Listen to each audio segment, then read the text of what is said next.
The Sophisticatedly Ratchet podcast is a roundtable formatted conversational podcast about any and everything. 6 Black queens and kings from New York City, sharing our views on Black lifestyle, culture, relationships, religion, and current events. Here at SR, we try to give our listeners the real in a world of fake. Worldly professionals with class that also know how to switch it up. Now let's talk our wild shit.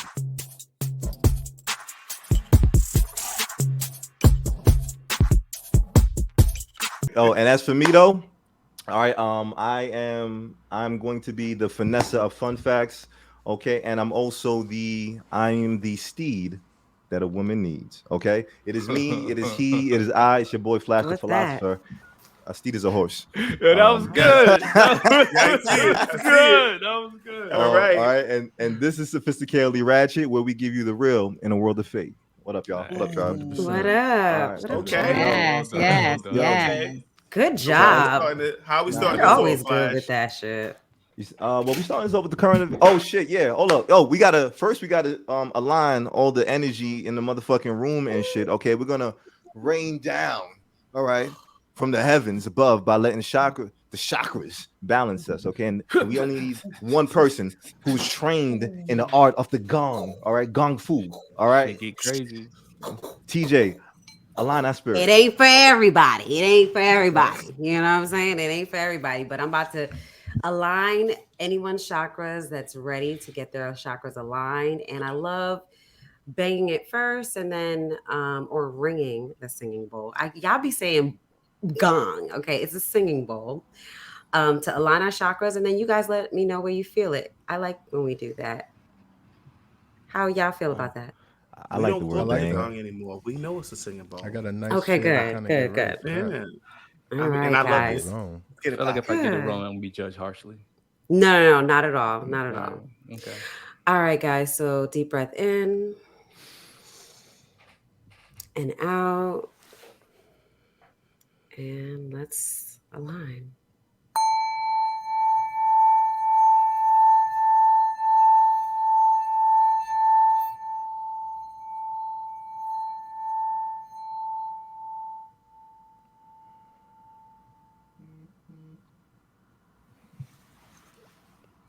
I feel like I know I got it wrong because I feel like I felt it in two places.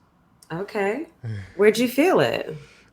Part of me, it feels like right in the front chest area, but there's also a part of me that feels like at the top back of my head. I kind of felt it as I was breathing in and out. Okay, so, good. Anybody else? I felt it in two places too. I don't know why I felt something in my hand and in here, like in my facial area or something. Okay. Thank you, Ma. I don't feel alone now. I was wild thinking I felt it in two places. Anybody else? So I'm gonna just say, like, I felt like I did. When I've been meditating recently, I've been doing these hand seals. They're called mudras, and I did the creativity one this morning, and I feel rather creative. So I'm gonna just say it's that. I don't know which one it is, but I'm gonna look it up before you say it. I don't know why. I like how you said all that, just not to answer questions. So I got a migraine now. Some reason my migraine just like flared up. So I kind of I'm sure it's not. Too. Yeah, I felt like, you know what I'm saying? It's coming down a little bit. I think it may be because of the cold that I have, but maybe it's helping me kind of get through it, you know? So I'm going to say I felt it in my head. Okay. The migraine came up, though. It did, like, it I'm getting over a cold right now. So did the chakra, like, help, or did it, like, enhance that migraine in terms of the headache? Or did it just focus its energy? It came up and now it's coming down. Oh, okay. That's good. I'm healing people. I'm healing the tribe, guys. Nice. You hear this? Okay, guys. Yes. Nash didn't say when he felt it. He didn't, but it's okay. He doesn't want to share it. It's all right. Sorry. I just felt it in my heart. Okay. So the orange singing bowl is representative of the sacral chakra. It's located right it's right above the root chakra. So it's your second chakra. So there's root at the bottom and then the orange. And it says it's associated with emotions, creativity, sexuality, and it's also associated with water and flow. It impacts your joy, your desire, and your compassion for others. And if you're imbalanced, it says that you could have stress, illness, emotional upset, and conflict. But it also says that when one of your chakras are blocked, sometimes other chakras are blocked too. So you guys could be feeling it wherever, but it's right below your belly button. Okay. Hey, Flash. Hey, Flash, I'm feeling it in my hands too. All right. So that would be that'd be your asshole chakra, bro. Fuck you, bro. Cancel your segment, bitch. You guys Word have of to the week. watch us. Word of the week. Word of the You week. have to watch Word us on YouTube to see what Shake did. So come on. So word of the week. We're gonna. So for the word of the week this week, I'm using a word that it's actually it's a real word, but it's kind of a slang word as well because it's kind of informal. They actually state that you shouldn't use this word in formal settings. The origins are unknown, but it's been used in a lot of slang. And the word is called Xertz. That's spelled ZERTZ. Okay, X. I'm sorry, that's Z. Sorry, XERTZ. My apologies. XERTZ. It spells Xertz, and it's used to describe eating or drinking very quickly. Right. For example, like it can be used in place of like scarfing down food or like gulping a drink. So I Xertz down a drink. I was in a race. But at the end of the race, I was so thirsty that I Xertz down my drink. I Xerted the shit out of that burger. Yo, I feel like I should have had this word in my life. I Xertz the burger. Xertz. I watched her Xertz that glizzy, and it turned me on. Is that a good sentence? Wait, what? I watched her Xertz. She watched her eat. She watched him eat a hot dog. And it turned me on. Yeah, the glizzy. We know about the glizzy. Okay. Look, how you know you're from? That's where that segment comes in. Man. You know you're from New York if. Did you know that every time you eat a glizzy, you lose a week of your life? Did you know that? I never knew what a glizzy was. You gotta cut it up. A damn hot dog. You gotta cut it up. You had to let them know what a glizzy is. A glizzy is a hot dog, people, by the way. Yeah, eat your glizzies in private. All right. Break them up. Break them up. Break them up. Break up your glizzies. That's the only way I eat my glizzies, bro. Don't you eat your glizzy in one shot. Don't you do it. Don't you do put it it directly to your mouth, with the bun and everything. No. Don't make eye contact with niggas while you eating your glizzy either. You look away. You don't look at niggas eating your glizzy, bro. I had no idea there was so many rules to Xerting down the glizzy. All right. But Tribe, we get into this current events episode, okay? And lighthearted show, but we always want to make sure we report things that impact the community and things that we feel like are important to us. So I'm gonna have Mash bring us in with the first story. So I want to talk to you guys about Roe versus Wade and the overturning that recently occurred. And I'm not sure if you guys are hip to how impactful that is, but I'm here to explain it to you. So Roe versus Wade was a court case that went to the Supreme Court back in 1973. And it basically allowed women, it basically went into law that women were allowed to get abortions in America across the country, right? So this is a federal law, stands by the Constitution, you can get abortions. As of like 2 weeks ago, it was overturned. So now we resort back to the conditions before 1973. And that means that damn near half of the states rolled back their rulings on abortion. So what does that mean? Several states that immediately banned abortion are Alabama, Arkansas, Kentucky, Louisiana, Missouri, Oklahoma, South Dakota, and Utah went into effect immediately after the ruling. 13 other states have implemented what they call trigger laws, which basically trigger their previous laws that were in place before 1973 about abortion. And then the remaining states, which you can actually go to get abortions done, would be California, Colorado, Connecticut, Delaware, Hawaii, Illinois, Maryland, Maine, Massachusetts, Nevada, New Jersey, New York, Oregon, Rhode Island, Vermont, Washington, and DC. Those are the places you can still go to get an abortion if necessary. I think it's really, really important that you guys are aware of that. If you're in those neighboring states that you know that it's not allowed, welcome them on over so they can get them services that they need. Typically, when abortion comes into the conversation, the people who feel strongly about banning abortion bring up three key points. They bring up religion, protection of fetal rights, and the women's livelihood, or like protecting women. But those 3 points are really interesting to use in order to support the banning of abortion, because when you talk in the context of religion has a variety of views worldwide on abortion. So when people bring up their views on a religion, they're really bringing their views. They're not just talking about religion as a whole, because there's so many different gambits of religion. So they're forcing their thoughts on you about how you should treat your body. The next part about, fetal rights is, if you really cared about fetal rights, you would care more about the infant mortality rate in America. Like, it's crazy how many babies die in America. I did some research for this. So infant mortality is considered one baby death per 1,000 births. So in America, we lead it in the world. No, we don't lead it. Of the 36 civilized countries, we're 33 in infant mortality.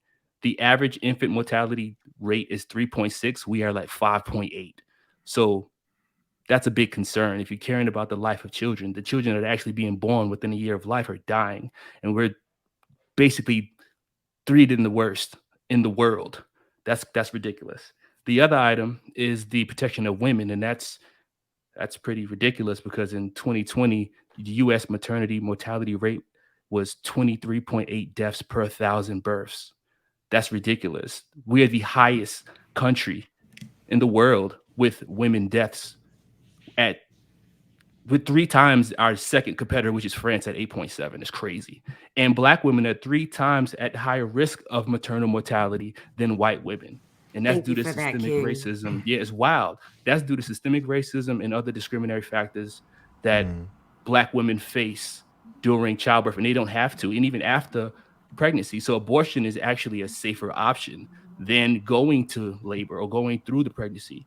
And it's wild. Basically what I've come to the conclusion to ultimately come down to for me is that the people that want to ban abortion want to control women, and women who are unable to equally participate, in their right to control whether and when they want to have a baby. That's important. Like the ability to choose is what life is about. And when you take away a person's ability to choose, you're not giving them much of a life. Honestly, I think it's really crazy when you unpack all of the details behind it. So I just want to share that with the team. So if you didn't know what Roe versus Wade was or how that impacted the people of America, that's what that is. So there's 2 things I wanted to actually bring up. See, the people who talk about these fetal rights, they don't really care about the quality of life of the baby after the baby is born. Not just necessarily the mortality rate, but the quality of life. I mean, they always come with the same answer. You could put them in adoption. But that's not always a good place for kids. Like, kids are not always going to be placed in a good situation. So now you're creating all these unwanted kids, and you're putting them in the adoption system, and it's not going to be enough families. That is so archaic too, by the way. There's not going to be enough families to take on these kids, and like it's ridiculous. It doesn't make any sense. And one more thing I wanted to bring up, and this is not to sound like a conspiracy theorist, but a young lady told me that this was going to happen. She told me 6 years ago that this was going to happen. She explained to me and this is the reason why she said it. So she stated that the white population is dwindling, right? As far as being the majority, they have been dwindling in their population. And if you notice that a lot of the states that have these trigger laws that are turned over, these are states where you will see a majority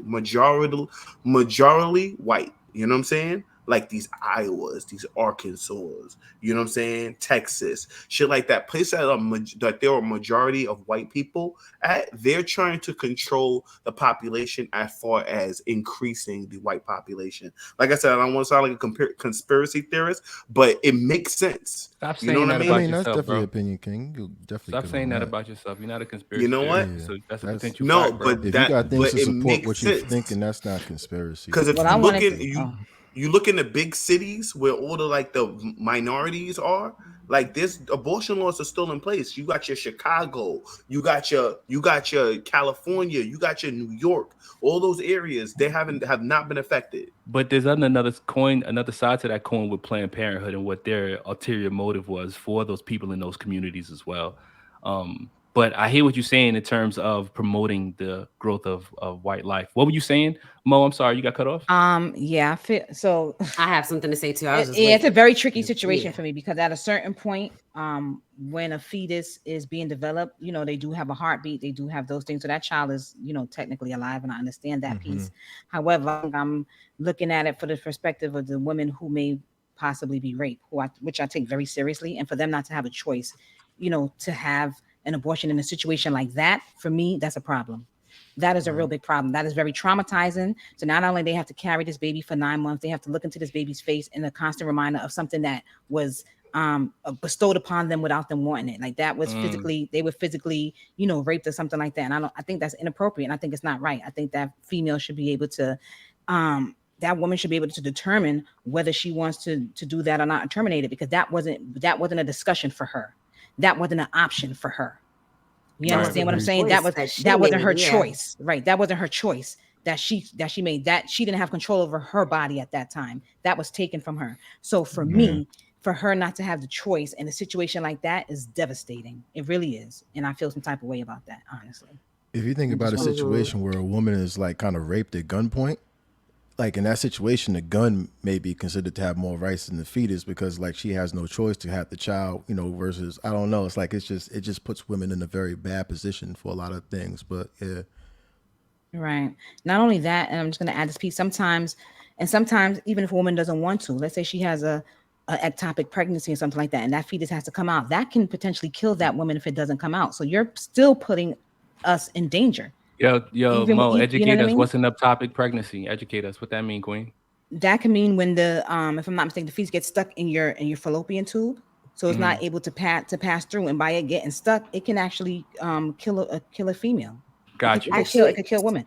But go ahead. So you actually do. That's an emergent surgery. And the baby cannot be viable in the fallopian tube. It has no space for it to grow. The baby's supposed to be implanted inside the wall of the uterus. So. That's not a viable pregnancy. So that would be an automatic emergency procedure. So that's not something that would fall under this abortion thing. Yeah. Right, but that's what they I was trying to think, because they was trying to say that could possibly, because you're taking, taking out the tube. I was listening to that. They were kind of bringing that up as well. Not to say that it would fall under it, but it was kind of suspected that could, with the way some of these states are like going in, like the way they are taking it back or going back as far as like banning people from getting the abortion, banning you from leaving the state to go get an abortion. I was going to talk about that. Like, go ahead, I'll let you finish. Go ahead. As a woman, it's amazing. I love to hear my men support us and understand where we're coming from. So thank you guys for just sharing your opinions on it. And Mash, thank you for reporting this to the tribe. This is like crucial news. We all know that it should be the woman's choice. And I'm not saying that, us using it frivolously, like as a plan A, a mode of, sorry? Plan B, like a plan B. Or a plan B. It shouldn't be plan A, or even, there is plan B, right? Actually, the pill. That's right. But I'm saying people back in the day, people were using abortion as a plan B. Like, oh, let me just run and get an abortion. No, that's not cool. I'm not saying that's cool. I agree 100%. Being careless and just having an abortion. I don't agree with that. I do want to say that it takes, back in the day when abortions weren't legal, women were dying because they were doing it in the backyard. You'd go to somebody that knew how to do it. Or with a wire hanger. A wire hanger, yes, back in the day. And that exists. And I'm just really fearful of that happening again in this time frame. It just doesn't make any sense. And I did hear that Biden was trying to overturn it.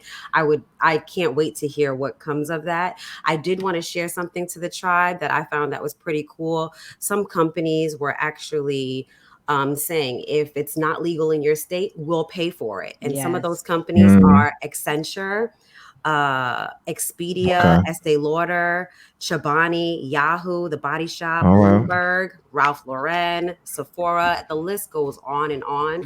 So these companies are standing up for us, us women, us people in general. We already know, Mo, you work for a Child Protective Services, and you already know what the system is like for these kids. And Sheikh, you brought up a very good point. Like these kids, going to adoption is not even the best option for some of these kids sometimes. You know, the system is over flooded with children needing placement, and I wanted to say they don't even have the resources. Sometimes they don't have the support. And people's perspective, excuse me, that sometimes the child goes straight into adoption. That's not always the case. The child may go into foster care first, go into foster care, and then from them being in foster care, they will then be placed or adopted. And that can take about 15 months. It could take 14 months. There's also laws that have to be followed before a child can get adopted. So you have certain things, unless the parent is signing over their rights to have the child adopted, yes, they may go into adoption agency. But what I'm saying is that things take time. So you're just not going to jump into, sometimes you can, but realistically, it's going to take time before the child gets adopted. Yeah. And the overall trauma that a lot of these kids experience. Imagine all these, a whole bunch of kids that come out with abandonment issues. You know what I mean? All these extra traumas, or more people in the world with all these damn issues that no one can support. But I digress. Thank you for bringing that up, Mash. Yeah, no doubt. Yeah. I just want to add one more part to that. Condoms. You know, we got those. They out here. You know, we should be bagging up. You know what I mean? Bag up if possible. That's a good plan A. You know what I mean? Safe sex is considered the best sex because you don't have to worry about going to the clinic afterwards. So just use that in the forefront of our minds, ladies and gentlemen, to the tribe. Just PSA. I mean, that can't be understated now because with this being overturned, like if she is pretty much pregnant, like that's on you. You have to be responsible for yourself. So yeah, that's key. It's crucial. Yeah. One thing I say too, in light all of this, I know they had like a thing about vasectomies were on the rise, and yes, I saw that. And Plan B stock went up definitely. In my mind, man, I just be honest. I think niggas just need to, especially if you don't like condoms, like niggas need to like do like pull out game training and shit. I know I'm an advocate for pull out game still. That's just me personally. It's too risky, bro. I can't. That's too risky right now. This is why you need to go to pull out game training. You need to get you a pocket pussy and practice. Okay. I mean, I hear you, bro. I'm just saying, what's the percentage? Like 100%? Like you could be like 100% great on the pullout game with no errors. I'm like, what's the? Now there are always errors. You know, one time you fuck up. Yeah, that one time you fuck up. But no, I do want. I'll say that. I will say though, with this story though, I do feel like America has a history of like not respecting women's rights, especially Black women. You know, I don't think they love women the way how they say they're supposed to, as far as how we try to write it in the Constitution and all this other shit. I remember seeing a story recently about they were called the Rose sisters, but it was two sisters. This is like in the 70s, I believe, and I think her name was Minnie. It was Minnie Lee and Mary Alice Rolfe, and they were two African American girls. And they were put into like a sterilization program through a federally funded program in the United States.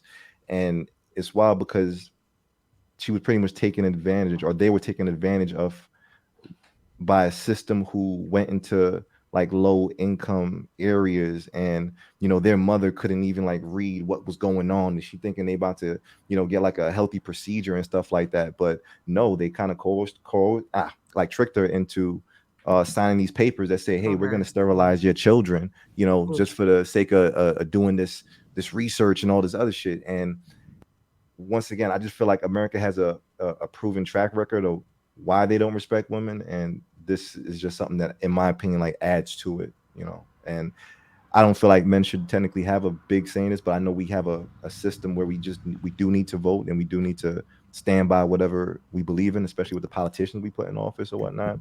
As bad of a choice some of them are, but yeah, that's just my 2 cents on it, though.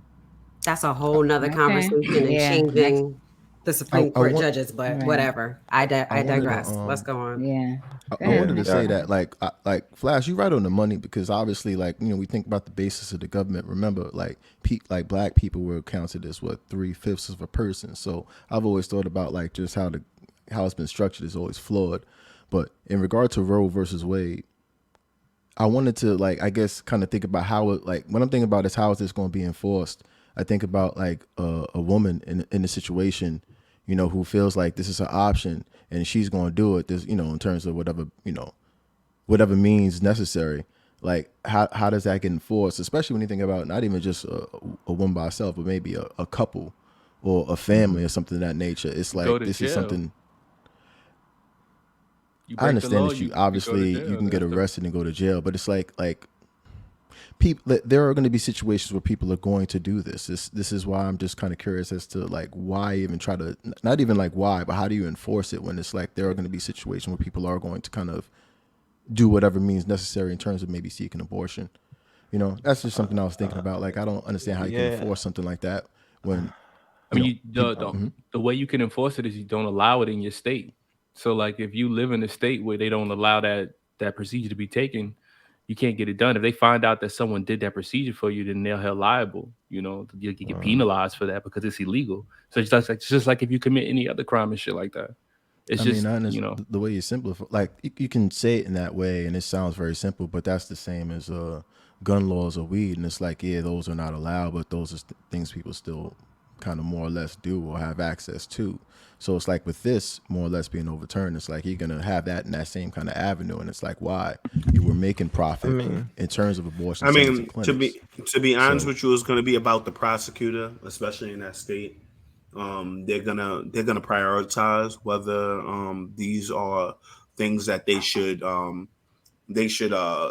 guess what do you call it when they prosecute, right? Like should I prosecute this versus that right here? So there was this one prosecutor that I was watching. He was in one of the states where the trigger laws were turned over immediately. I'm sorry, I don't remember what state, but he explained that this is not high on his priority list as far as prosecuting women who have aborted babies. So he's not even like I said, it's up to the prosecutor in a lot of these situations. Yeah, I mean, we definitely gonna see how this plays out, but I definitely got my eyes and ears on it too. But yeah, we do need to move on. But we probably will touch base back on this sometime in the future. All right, so Mo, I want you to bring in our next set of juicy, well, not juicy, but just not juicy because this is not. So this is half juice, half. This is going to be a little short, just a short segment to bring to everyone's attention. In San Antonio, Texas, 46 people were found deceased in a tractor trailer, and they're attributing that to that being part of a migrant smuggling. It was 12 adults, 4 children, and 16 additional people, and they died of heat exhaustion. And right, so they're looking to, I guess, hold the drivers accountable to kind of see what's going on, and I just feel like that is devastating. And here it is, I guess, these individuals are trying to make a better lives for themselves, and in the process of doing that, to lose 46 people in a tractor trailer because it's you're in a tractor trailer, there's no ventilation going on like that. So that was just kind of devastating to hear. And that happened what were their nationality? Where were they from? It didn't. I'm trying to remember. I want to say that they really didn't give their nationality, but I want to say that they were probably of Hispanic descent. Yeah, I think that's what I read too. Yeah, I read that. I'll say that they're Hispanic descent. I don't want to say whether but I'm gonna say Hispanic descent. But they did find they had the driver. I think they got the driver and the person I think that was setting it up too, right? Yeah, or somebody they got three people I think they took into custody so far in regards to the situation. So just pray for and we may not know who these people's families are because like they said we were smuggling, but just to still at least pray for those families who lost these individuals and who may not even know that they lost individuals yet because they're trying to make a better lives for themselves. So and what a way to go. Some of them. Yeah, I know some of them were hospitalized and whatnot. Did I say that word right? Some of them were. Yes, you did. Yeah, it was hospitalized. Hospitalized. Yeah. Hospitalized. But I remember them even saying like the dude who was driving the truck didn't even know the AC in the back wasn't working and shit. And I don't know, but I just feel like there's this common theme that we have in this world where people are trying to find ways to create better opportunities or a life for themselves. Like they got this whole joint going on in Morocco right now, and refugees are trying to the Africans, right? African somewhere in Spain and shit. And it's like what country in Africa. It's like they're trying to do it by whatever means necessary. And I like when I see news like this, I'm just sitting here like, damn, like these people were really just trying to find a better life. Yeah. So it's just kind of sad to see. Yeah, it's a tragedy for sure, bro. 46 people in a trailer. Absolutely. And somewhere taken to the hospital. And there was no water and no air condition. But I think they said the trailer kind of was supposed to be like a refrigeration kind of a trailer per se. But obviously, they said people was on top of each other. It was, You know what? It was like no one banging. Hey, let me out. Let me get some air. So they did. That's how they found that somebody was yelling, help. That's the part. Was able to trigger. I'm getting Amistad vibes. I'm getting Amistad vibes. That's the part. Boogie, I'm getting that vibe too. But I also go ahead, Mash. Sorry. It's all good. I was just saying, like, what comes to mind for me when I think of these stories of what's the perception of the person who survived that, to watch 30 people, because he said 46. So to watch 30 people die before they even had a chance to get the door open, you know what I mean? And what that was like to have to see that, smell that, be in that space. Absolutely. That energy, that is wild. That's a lot. And they basically said when they found him, the people were very hot to touch. It describes that. So, it's just humane. It's just humane. It's just sad. It's just sad. It really is sad. This also brings to light, some of the recent baby deaths in the cars. The heat has been kind of out of control. We've been getting like 100-degree weather, like crazy weather. Like I think in California they was getting like hundreds all week long. All week long last week. About 2 different babies died last week. I remember. That's wow. Yeah, leaving babies in the car. Some lady said, she left her baby in the car because she was setting up for his birthday party, and she went inside to set up for the party. I believe that she was setting up for the birthday party, and then she realized she left the baby in the car.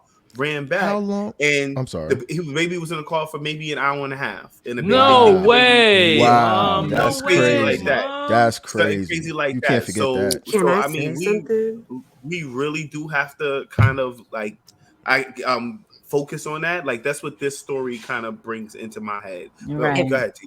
It brings up 2 things for me, or actually now 3 things for me. Flash, you said he's giving Amistad vibes. Mash, you talked about that experience, what that would have been like. That is crazy to me. But did you guys know that the Tesla has a feature where you can leave your dog in the car and it circulates air? Did you know that?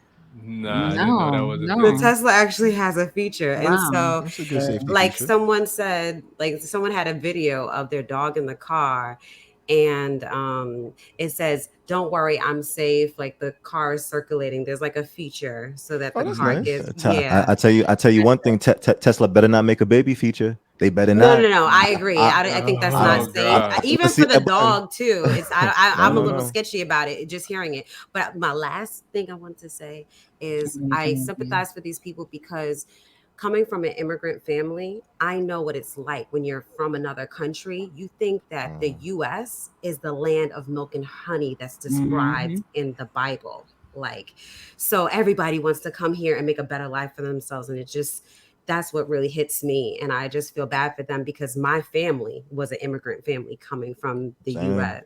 Coming to the U.S.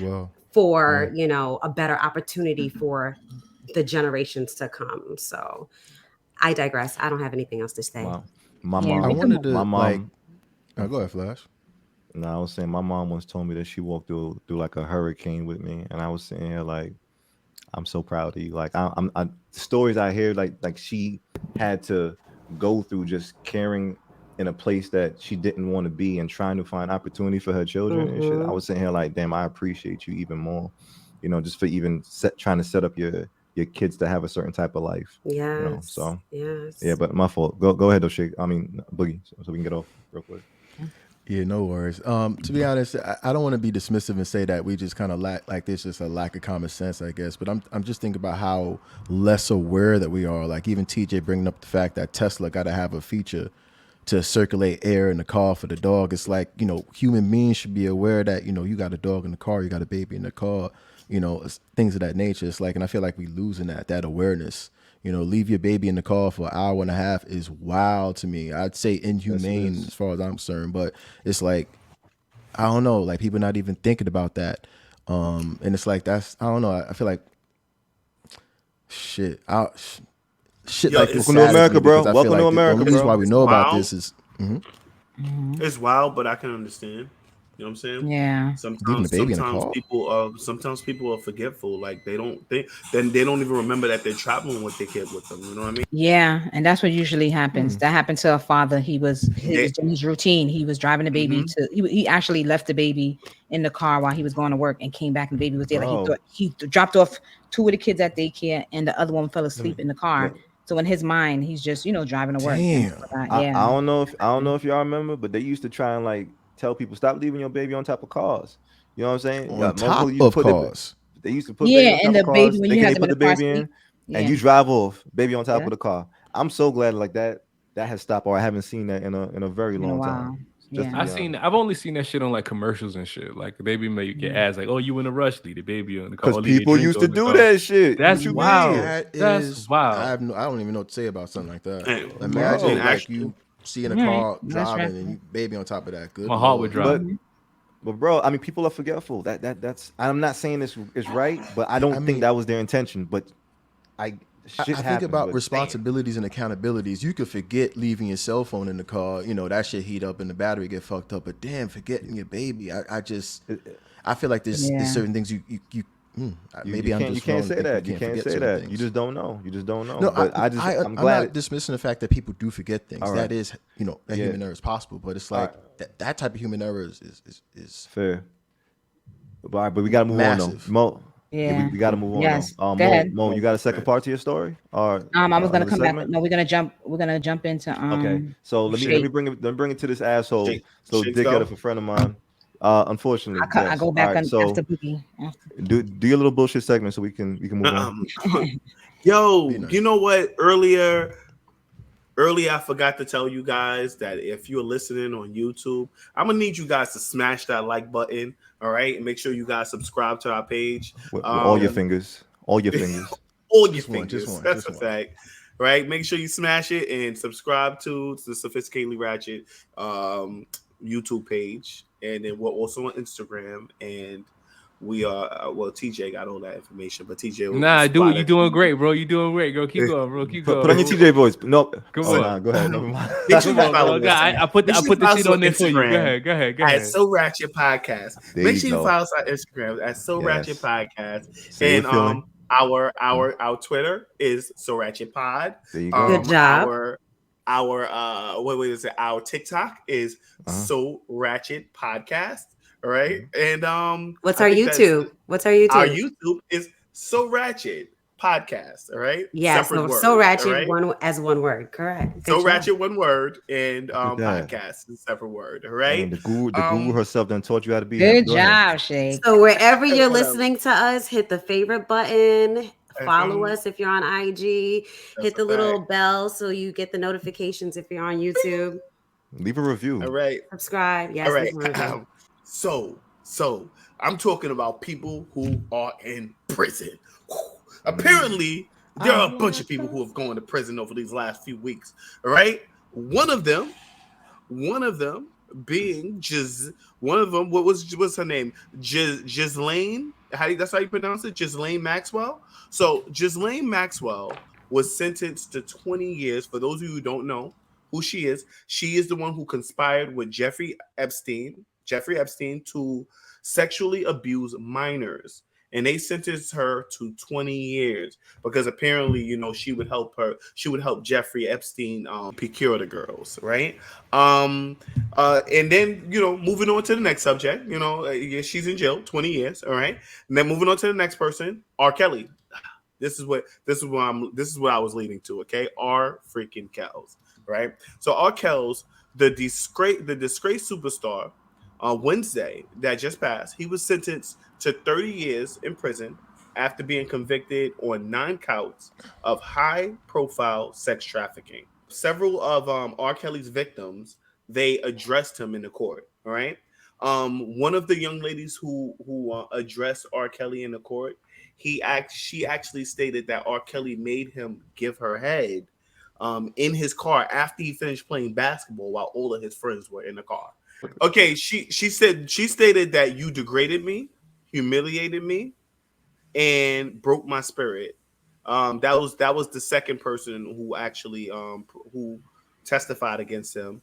And then Oh no, I'm sorry. That was the first one, and the second one said, "I wish I would die because of how you degraded me." So apparently, R. Kelly was out here degrading women like ridiculously. My question to you guys, all right? People who used to be former R. Kelly fans, or if you're still an R. Kelly fan, do you feel like justice was? Well, I'm sorry. This is supposed to be a burner question. Burner question, guys. Can you get your burner cards out? No doubt. Gotta find them. Yo, I think did one of y'all steal my new burner cards? Nah, me. I got my own stack, boy. Because I haven't been able to find my hot pink ones. I'll send y'all you some left in the the crib. mail. Need some. So, burner questions and burner cards. What we do here is Sophisticatedly Ratchet. Burner cards is where we answer our burner questions with burner cards. They can be answered one of three ways. It can be answered with a yes, which is a yes. It can be answered with a no, which is a no. Or it can be answered with Sophisticatedly Ratchet, which is our wild card. And you can answer Sophisticatedly Ratchet however you need to explain why that's your answer. Take it away, Shake. Okay, so my question to you guys is, do you feel like justice was served in this R. Kelly case, right? Do you feel like, in your opinion, is justice served?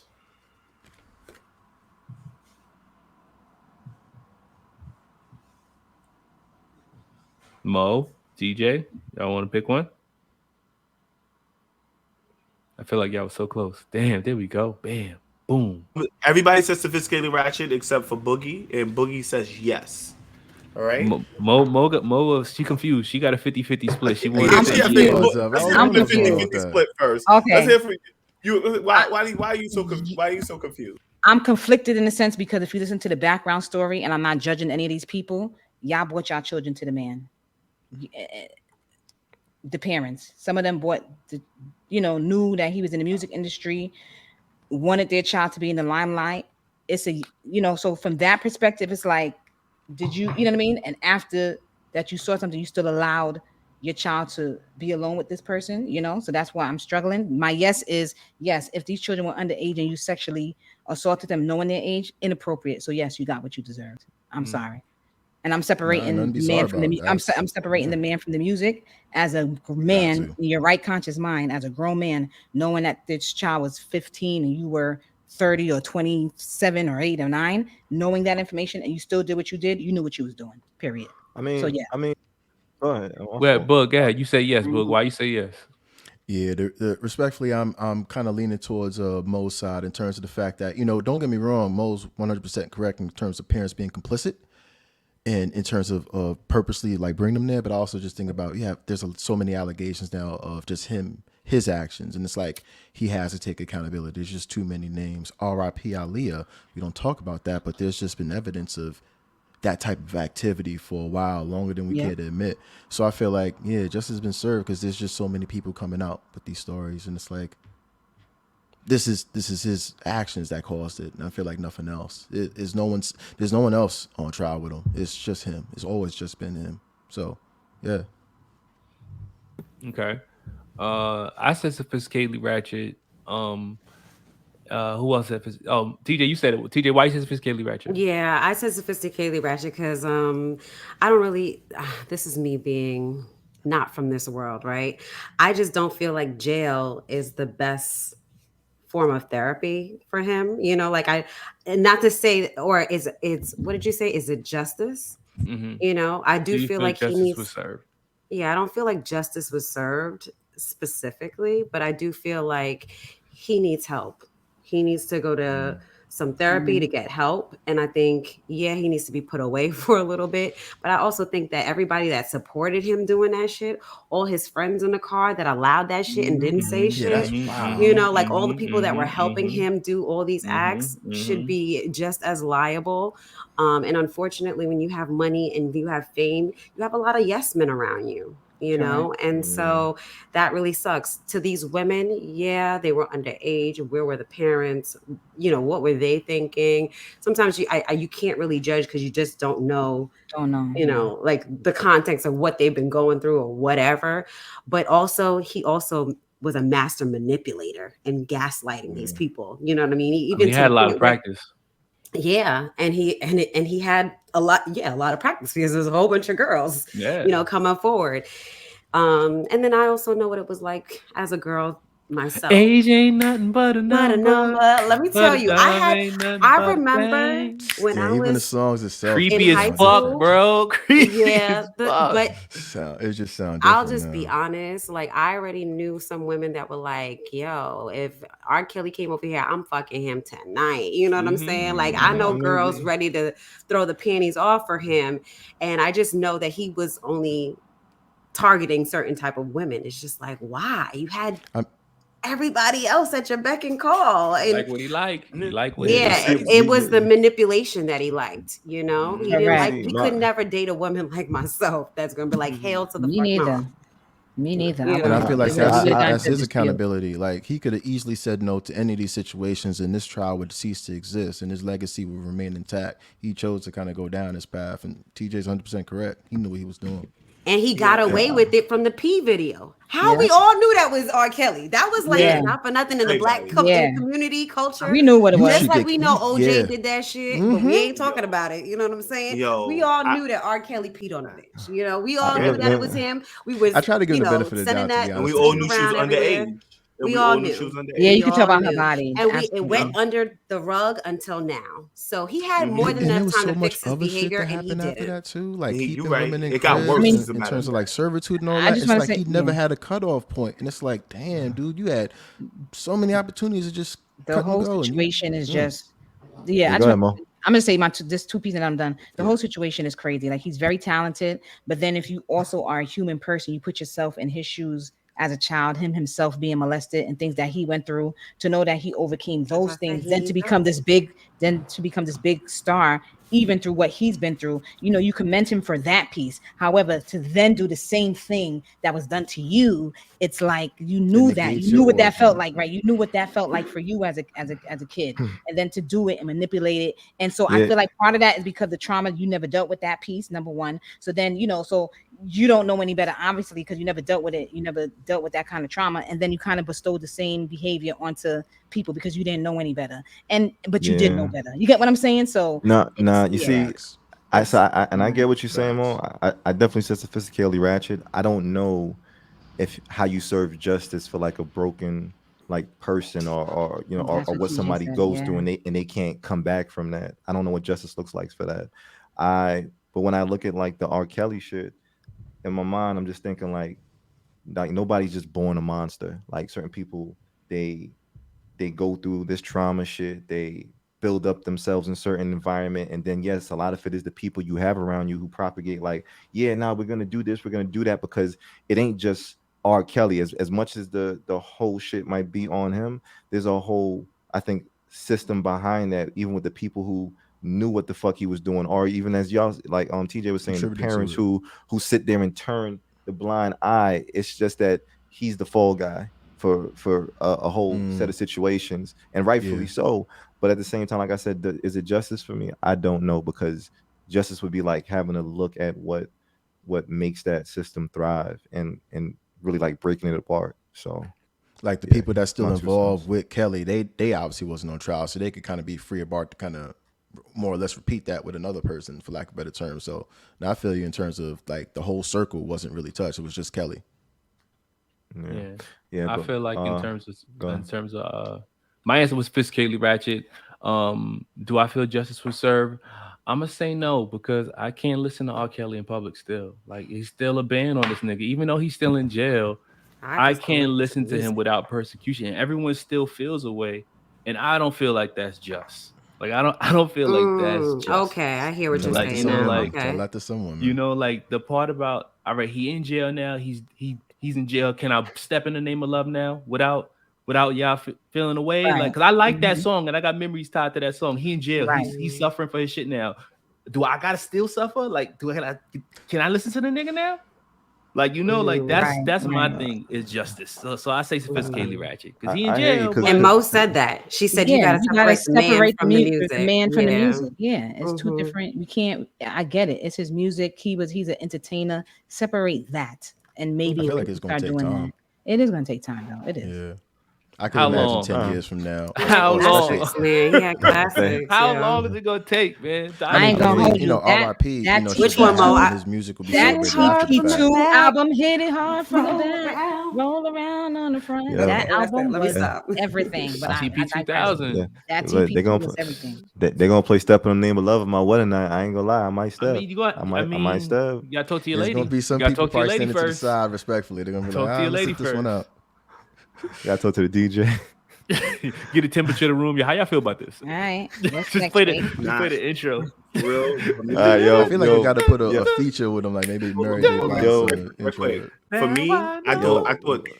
Go ahead, Shake. Hold on. God damn it. No, I said sophisticatedly ratchet because I thought 30 years was excessive. There's people out here who have killed people who haven't gotten so many years. Like real talk. I felt like 10. He's been doing it for a long time though. How much you felt he should have got? 10 years would have been a little bit more. Like I would have agreed with me a little bit more because you know what I'm saying. Like to hit him with 30 years. Well, question. It's been going on for a minute though, my guy. Yes, sir. Like the albums we talking about came out in the 90s. Yo, so you see, when I think about that shit, I also think about like what's worse, to kill a man or to ruin like hundreds of people's lives. Like which one has a bigger impact and which one and what deserves the amount of years based on like who was affected. And it's hard to gauge, but this is why I say I don't know if that's justice. I don't know. So yo, I'm with you, Book. I'm with you, Shake. I feel like in terms of the comparison, like Maxwell, she only got 20 joints. Her and Weinstein trafficked over 150 little girls. Like his numbers, 100%. His numbers up there. Exactly. Like, his numbers ain't small. You know what I mean? So with politicians, very high profile kings people. and kings very, too. very I'm just saying, princes, you know, UK people. UK people. I think that there's a very allegedly, whatever. You know what I mean? So I feel what you're saying, Shake. It's just unfortunate that this is the system that we have in place. All right, so so moving on, Boogie, you got some news about Nipsey that we should be informed of? Oh, absolutely, everybody. So with the screen that we're showing right now, we have the trial going on for Nipsey Hustle. We have Nipsey to the left, R.I.P. And we have the person to the right, Eric Holder, who is currently on trial for his murder. Now, what's going on is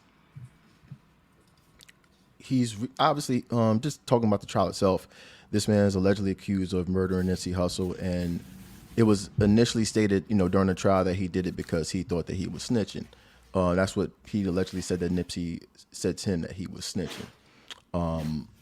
And I wanted to kind of talk about that due to the fact that he was assaulted at jail, and I wanted to kind of just talk about the overall impact on what you say, especially thinking about rappers and street life. And I just wanted to kind of just ask overall for the tribe and everybody, do you feel what you allegedly say should be considered in a murder trial? Like obviously even just thinking about assault, like the Will Smith smack, it's what you say has accountability where it can, I guess, more or less result in physical violence. So it's that's the question I have for y'all. Hell yeah, I watch a lot of investigation TV, and what you say does mean a lot in your trial. The fuck? You better not say nothing about your plot to nobody, because they're gonna use that shit against you in court. That's an automatic no. Did he say something? Yeah, let me just taking it back. In the trial, Eric Holder, the person allegedly accused, he said that Nipsey alleged that he was snitching.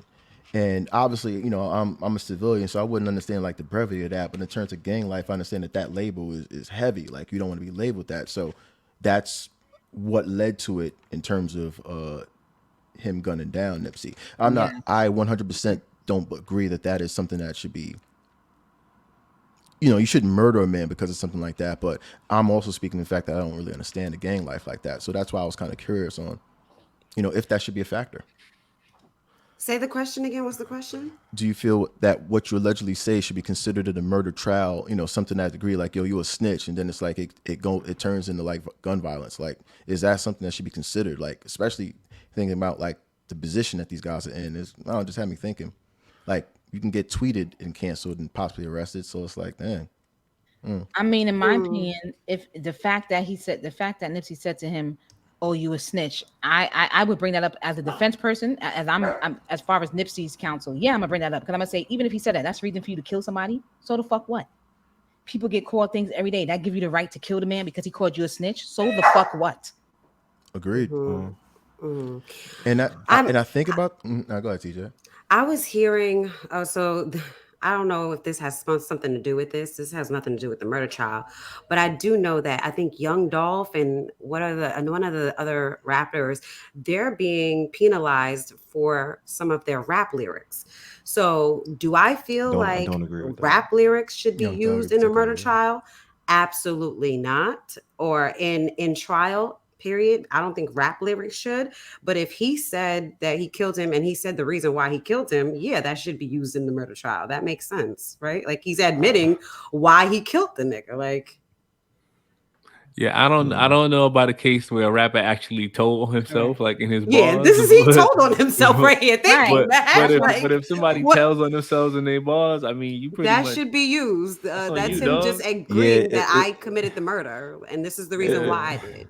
Yeah, if they gave a lot of detail, then it's hard for me to say no. But when it's just like, see, sometimes I think Bobby Shmurda just caught a body like a week ago. Like if I was getting investigated, that's not something I would rap in my lyrics though. That's lyrics. But no, that what he just said is, I think, is legitimate, because I'm rapping on a Thursday and I'm like, I just caught a body like a week ago. Now the cops look at my timeline, they're like, what was this nigga doing last week? They gonna go look, they're gonna like, wait, a body dropped? Okay. Actually, there's a big thing going on about this right now. One of the, I can't remember it because I wasn't prepared that we were going to turn this way, so I didn't have it prepared. That's what we do, baby. We should not. We should not be. It was Young Gunna, or one of them. I know that they were supposed to perform Young Thug. Yeah, they was one of the young people. Sorry, they were supposed to perform. I think I said Young Dolph at some point, and I think he passed. Right? No, Young Dolph. Young Dolph passed. It was Young. Sorry, guys. You can tell my age. It's Young Thug who's trying to do the petition and saying that the lyrics shouldn't be used. Correct. Yes, because they're not using this against rock music. That'd be like die, kill. Like if they're not doing it with rock lyrics or whatever that genre is called, because I'm not sure if that's even under rock. I mean, that's like heavy metal or something like that. But remember, they're not being accused of murder. Like that's the only thing that's separating them right now. But that's what I'm saying. They're not going back to their lyrics. They're doing it to hip hop and rap. You know what I'm saying? But they're not on trial for murder. Those rock people that are like screaming, die! If those same niggas going to jail, and then it's like, I think they would use those lyrics too. But I don't feel like those lyrics should be used. Period. I think the lyrics are creative. And I feel like we should not, and the things that we say here, we're creatives too on this platform, right? None of us are being accused of murder.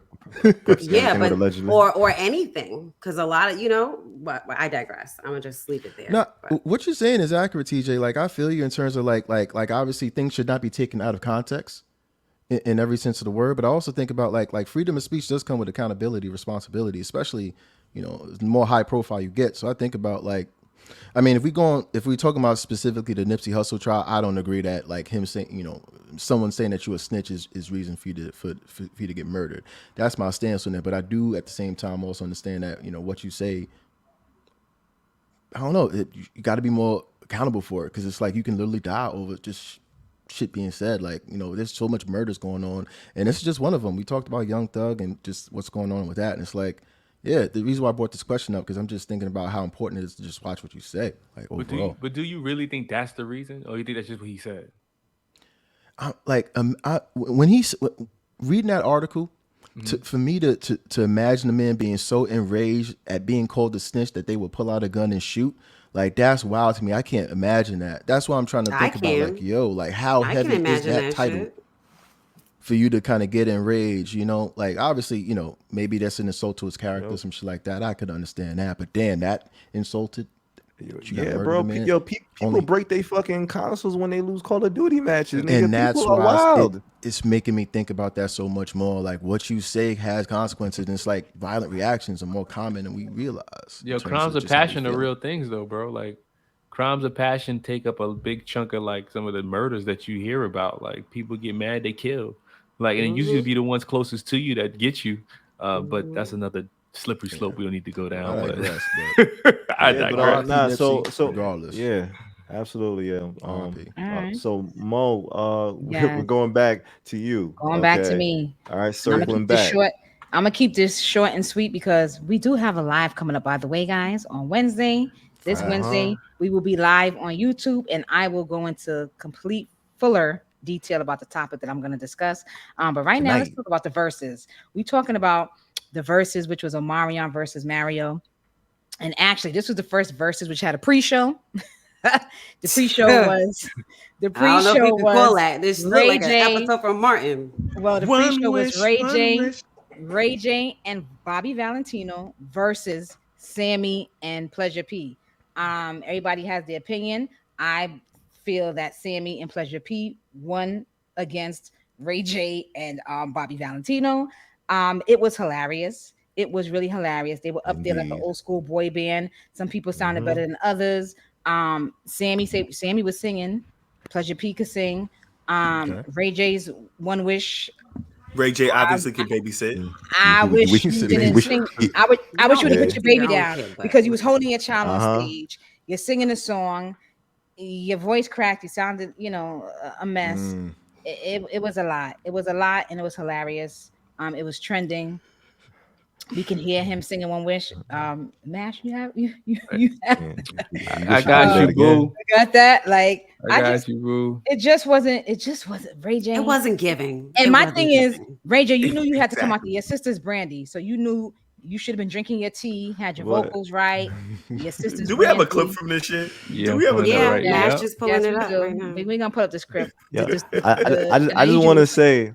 I still appreciate Ray J. Ray J's such a hustler. Oh, I love Ray J. He's hilarious. Ray J, he's hilarious. He's an entertainer, and he got money, so he don't. And I ain't gonna hold you. Those Raycon headsets that he actually put out, but that's what I'm saying. Like he had you bought it. Company. You bought it. I did. It was like $99. Them shits held me down for a year and a half. I ain't gonna. You bought it? Hell yeah, them shit. That was a good product. Yeah, like damn, like just let me get one on. The ungratefulness.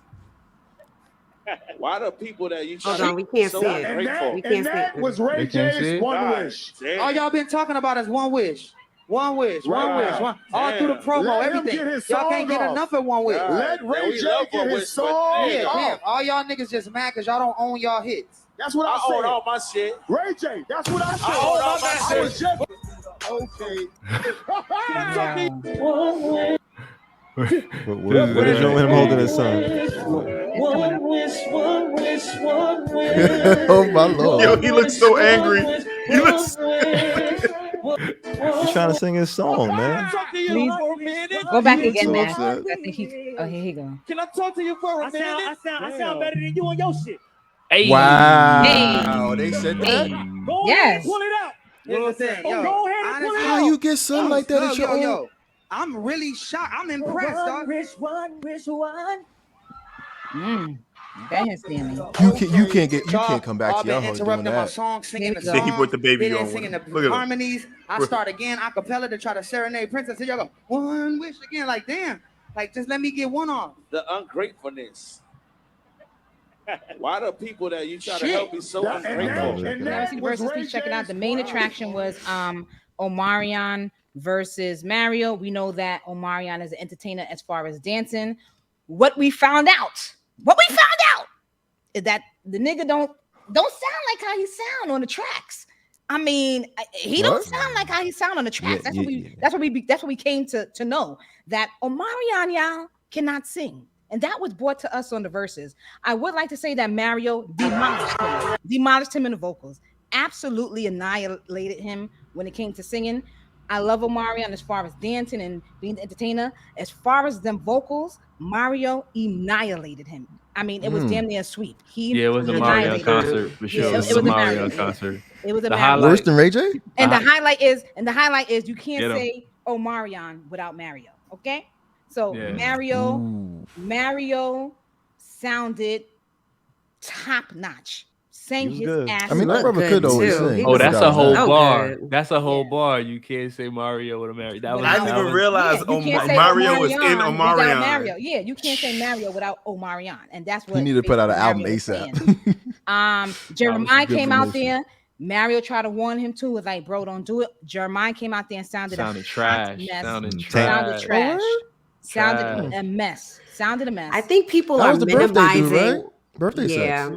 They're minimizing the platform of Verzuz, and I think I was having a conversation with my girlfriend about this. Yeah, you can't take Verzuz as a joke. I think I said that it was me and you, Mo. We were having this conversation. Yeah, you can't. You can't. And Swiss P said this. Serious. You have to practice. You have to come with your A game. It's like because you're not. It's not just your people. Everybody's watching. I mean, Wendy's was in the chat. Sophisticatedly Ratchet was in the chat too, guys. Did you see us?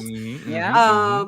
You know, like all these big brands are in the chat. And everyone's listening worldwide. So it's not just your little niche. And I wanted to say, everybody. It's people have to realize the newer school don't know Mario, don't know Omarion, don't know Ray J, don't know Sammy. So they want, they're going to go back and probably listen. Not only that, like for somebody like Mario, what I can say about him is yesterday's price ain't today's price. No, sure. That man sounded amazing. He sounded amazing. I could see him headlining a tour, so I can see he probably gonna be in Vegas. That was one thing, and I want to touch on this last piece. So we had the pre-show, we had the show, which was Omarion versus Mario, and then we had the after show. Okay? It was more like an after party. The after show with the after party, which involved the B2K members. It involved Omarion. Omarion basically, people was coming at him on social media. He was at a photo shoot. He basically came and was like, he had a jab. He was like, Mario, see you at the concert where you'll be opening up for me, because they have a concert coming up and Mario is opening up for Omarion. And then he said, I also want to shout out my background dancers. Y'all always hated me. And so basically what B2K did at the Verzuz was they put up the clip from the heartbeats of when he was getting kicked out of the 5 heartbeats when he was getting kicked out of Motown. So each one of them, Little Fizz put it up, Raz B put it up, and J Book put it up. So Omarion was responding to that and was like, y'all, thank you for being my background dancers. Y'all need to go work at FedEx or something like that. That's funny. Really? I missed all of that. Yes, that nigga came in. All this went down. But what we did know, and if people took the time to read it, because J Book wrote a 4-page letter, and I believe everything that J Book said. Can we summarize that, please? Yes, we can. So you don't even need to read that shit. Read that. Read that. Do we have time? I don't know. Read that. You have to listen to what he said. You have to. I'm gonna read what he said, and to me. And one thing I'm gonna tell about him, and I'm gonna be honest, for me as a female, nigga went off the hook. In B2K, I thought J Boog was first. I thought he was followed by Fizz, Omarion, and Raz B. J Boog to me was the cutest one out the crew. I'm just being honest, and that's how I feel, and I'm telling my truth. That's what it was for me. That's what it was for me. I gotta be honest, and I will read to you what J Boog said, because he went in, and I think everybody believed what the fuck he said. Like he told the entire business and was not capping in it. And so here we go. Let's go with it. It's sad when you see ones you grew up with, but also you grew up turn out the way they did. The wise lead the future wizards. I'll be that. The wise one, you shouldn't have been in a rush to skip class. Now you're in 5th year senior playing ball with a GPA of 2.3, barely passing. If this don't work, remember the kids you clown for not having the fashion, but at the award ceremony in school, they were the ones winning principal's honor roll. Yeah, we were cool then, but they were focused. That's probably going to be your boss in the future. It probably sucks to be a slave to something you gave your life, but never mastered. Now you're stuck in this shit with no other options. To be on top, and now your view is from the bottom, looking up, admiring your spot you once held, not able to conquer it ever again. Time spent is a selfish mindset, not valuing the gems right next to you, learning from nothing, earning no knowledge from the genius amongst you. At night, I know you wonder to yourself, what am I doing wrong to not expect the blessing that was put into your life, a life that me and you know you were living? You're ungrateful. Fame is a hell of a drug. I know when we were together as a group, you wanted to be the most famous, aka the most favorite, but that wasn't the case. Fizz and Boog were the favorites, and you couldn't understand that because you sung all the leads by old school group design. But the guy who only talked on the track and in interviews, me, and the other guy who rapped on our singles, Fizz, were getting more love than you. That's not my fault. But I never was mad that I could sing on your level, but never got a chance. I was just a young boy from Compton, happy to be a part of a group and out my situation. I was always more of a talent than how I was used, but yet I'm still grateful. I was part of a machine. You give off the impression as if you've done me a favor. Shall I take you back to when, because of your vocal, we visited every record label in the business and was turned down twice? You were singing in the background for a minute when Max Goose brought in another lead singer to try and make the record sound better, to help him try and get us the deal. And when that happened, who stood for you? We did. And we went to management and said, we rolling with O. We not bringing nobody else in. and we stood by your side when we were told if we didn't get a deal on your next meeting, we were getting dropped. Now let's think about those odds per the history of our other meetings. This thing we call B2K was never the Omarion show. It's more like a circus, and each guy brought a special attraction, and collectively it was fun to watch. Watching you only lets me know that you were not really paying attention to what was making you Omarion, because without us around, it's clear you can't tap back into him. You look lost, almost like you're looking for us to feed off of you. You were never a solo artist. You are a fame hog, and that got the best of you. The fact that everyone was screaming Omarion drove you crazy because you were giving it all you had. Laughed my ass off. Standing next to us was really hard for you, so you took your opportunity to leave, only to be seen by yourself. So if anybody showed up, even if it was 5 people, they were there to see you. To be a part of a brand that is bigger than you is hard for you to accept, but one who tears down his own work is a poison individual. To call me a background dancer is funny. Shall we discuss the truth behind how these records were really made? I was there, and you were not in the booth for a lot of the vocals that were put on.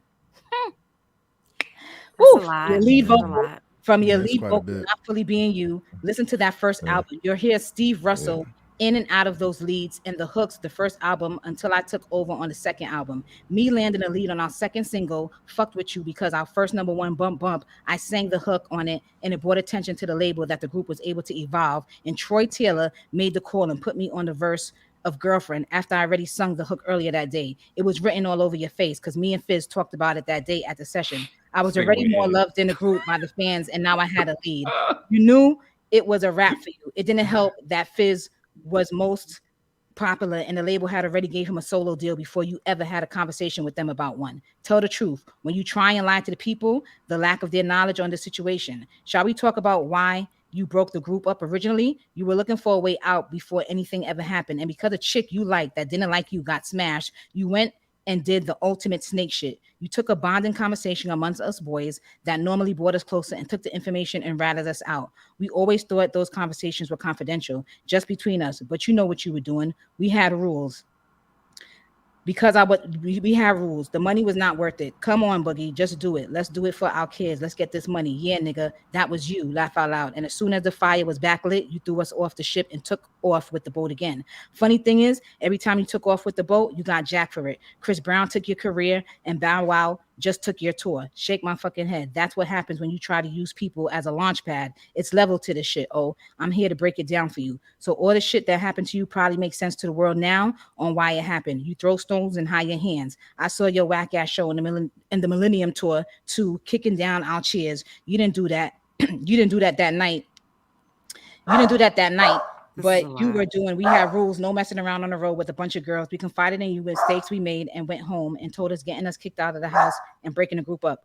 Over a chick you knew the business was already shaky because of us wanting to renegotiate our deal. So you took that opportunity to throw us off the ship and take the boat. Got your mama a house and your brother a deal to turn your back on your boys. Same thing you did with the tour. You was broke as fuck in 2018 and in major debt for taking loans from niggas. I got the recording of you literally begging me to sign my contract for the tour because I wasn't going. The money was not worth it. Oh, baby.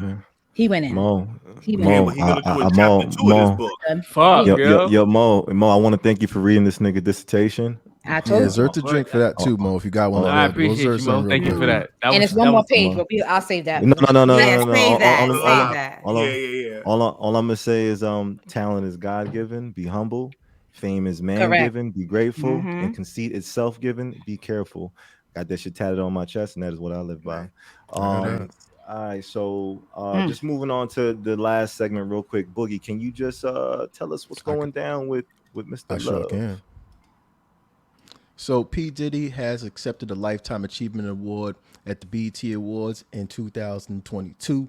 And this is just a So Ratchet Flower segment. Definitely just want to shout the brother out. He's been doing this thing. Just much love to him throughout the years, decades, I should say. So just want to take it to the tribe and everybody. What's your thoughts on P. Diddy? P. Diddy made some of my favorite Biggie songs. I think it's well deserved. It's well deserved. Can't think about Biggie without Diddy. Yeah, 100%. I want to have the power. I want to have the power to send people to go pick up cheesecake for me. So yeah, he did that. Making the band. I love Diddy. Yeah, Diddy's amazing though. I like Diddy. I think Diddy was hungry. Diddy was hungry. Diddy, like he was hungry during the time. That's why I got that cheesecake, nigga. It worked for him. Yeah. And his hustle worked for that time frame. Would it work now? You know, where we are now? Possibly Absolutely. not. He's a hard worker. But it definitely worked for that time frame, and he deserves his flowers. And so I'm happy that he got this award and recognized. Yeah, agreed. Lox is my favorite group, so I'm just like grateful for just how much of like he's been a part of so much. Like remixes, I think about P Diddy is the originator of it. Like in terms of just doing remixes, too many classics of B.I.G., the Lox, Mary, etc. I don't really look at him as a rapper. I do respect his attempts at making singles and all that jazz. So I do, you know, I never looked at Diddy as a rapper, but I respect his attempt to at least try. He's like had his hat in so much shit. I would say he's an artist. Yeah. I'm not going to define him as a rapper. I don't look at him as a rapper either. I think he's an entertainer. I think he's a businessman. He's a, you know, overall person, but I don't look at him as a rapper. But he did bring a lot of people. He bought the Maces. He bought the 112s, the Totals. Oh my God. Even it shaped my youth. We were in high school, Mo, right? Like he was in high school. Black Rob, Craig Mack, Junior Mafia, Little Kim. I mean, Day 26. He, you know, listen, yo, them albums was popping by Danity Kane. Danity Kane. You got it. Listen, like Diddy, he was working. He really was. He bought us some good fucking club music, man. That's all I know. Yeah, that shit went off in the club, and that was the bottom line. Biggie, Diddy's ad libs was pretty fire. Like when you got Diddy to come on and talk on the track, it usually made the song step up a bit more. Yeah. The most recent track he did with J. Cole, when J. Cole was talking about like him having a fight with Diddy, when Diddy like came at the outro at the end, I thought that was fire. I thought that was just magical. Exactly. It's a perfect example. Yeah, and Diddy got a new song right now. Gotta Move On. Shit is fire. If y'all ain't listen to it, listen to it. My man's still working. All right, so we look out for it though. Shout out Diddy. All right. So before we close the episode real quick, anybody got any sophisticated or ratchet picks for the episode? Anybody got any shout outs? Last minute shout outs? Yo, I got a last minute shout out, Sophisticatedly Ratchet pick. I want to shout out my man Moses West. He is an inventor from Texas, and he's out here trying to supply fresh water to communities in need of fresh water. He invented a device that filtrates the air and the moisture out of the air and provides fresh water. And these machines are being vandalized in certain areas, but he's still putting up a good fight. And you can reach him at his organization. We'll put it in the show notes so you guys can get a better understanding of Moses West and what he's doing out there. I got a quick sophisticated shout out. I don't know if y'all checked it out yet, but please go check out the Tiny Desk concert for Usher. That shit is amazing. Usher is that he's a beast. Okay, it was really good, but definitely check it out. Usher still got it vocally, like in terms of like. Yes, he does. He miss a beat. Okay, nope. Check that out. He did Superstar. Go check it out. Yeah.